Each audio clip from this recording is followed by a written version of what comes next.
Okay, time and work problems given yung efficiency. So, alam naman natin yung efficiency, science yan, physics.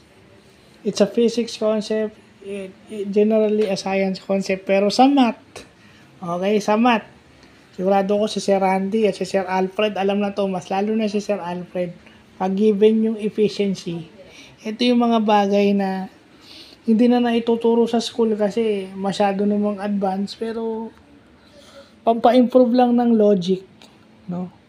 Kung sa physics inaalam yung efficiency, ito pala sa math, yung efficiency ng mga tao. Kung ilang days sila matatapos yung isang work. Kung gaano katagal nila matatapos yung work given number of days. Yung efficiency nila. A is to B. So yun, nalaman natin sinulat na nga natin yung formula. Ayan. Nakuha natin sa Instagram to. So, salamat sa Instagram at naka-follow tayo doon sa mga page ng mga Indian national na tumutulong. Yung content nila is academic. So, magandang tulong sa atin yan. Magandang tulong sa atin yan. Sigurado ko si Sir Alfred alam na to. Sa dami ng alam nito, may alam na siguro si Sir Alfred na nakakaalam nito. Sa dami ba naman kakilala nito na magaling sa math. Kahit siya magaling sa math, si Sir Alfred, meron pa rin na siyang kakilala na magaling din sa math katulad na hindi lang dito, pati siguro sa ibang bansa. So, yan, butit nalalaman natin yan.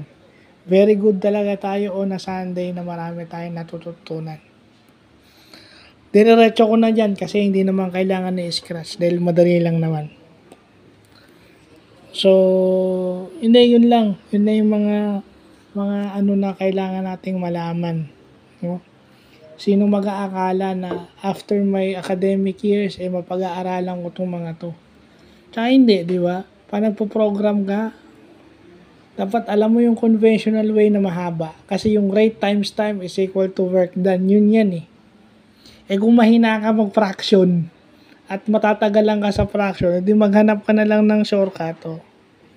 Ayan, hindi mo na kailangan yung mga LCD. Hindi, kung mahina ka sa LCD at LCM, ayan na.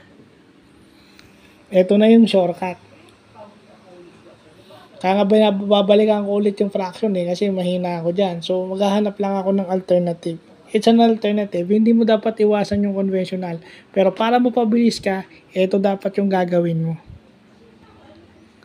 So, yun lang maganda na natutunan natin. No? Time and work problems with the efficiency given or with efficiency. Efficiency is gaano ka-effective. Gaano sila ka-effective na sa ginagawa nila. Kasi pag pinag-usapan yung work, efficiency, isa yan sa factor.